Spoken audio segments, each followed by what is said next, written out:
What's up, guys? It's Coach Jordan back with another WOD at home option brought to you by Full Steam CrossFit. So today's workout starts out with a skill session on the pistol squat.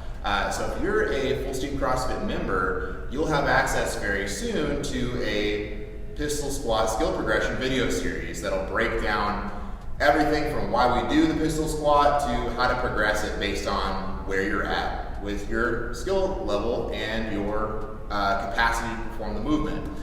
So we'll start out with a quick mobility test, and we'll do some strength assessments to see where you're at, give you some cool stuff to practice that for a little bit, and then we'll move on into our actual metcon for the day, which is 15, 12, 9, 6, 3, strict chin-ups, strict ring dips, and overhead squats.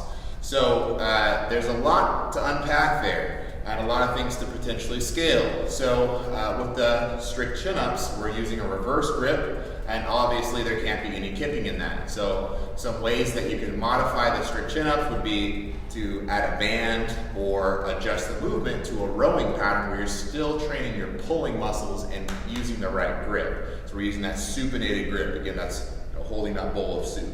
So that could be a single arm row, that could be ring rows with a supinated grip. There's lots of ways that you can adjust that, and we'll put some of those in the notes for you guys. Then we have the strict ring dips. So we have a few things that go on differently there with that pressing type. So we have a downward push, and we have a neutral grip. So a few ways to scale this one. If you don't have access to rings, but you can do ring dips pretty consistently, doing a dumbbell push-up today or push-ups on some kind of a push-up bar or push-up handle where you can have a neutral grip, that's a great scaling option for the ring dip. If you have some way of making that a little bit unstable, so if you have rings and you can do ring push-ups, that's another good way to scale that if you don't quite have the ring dip yet.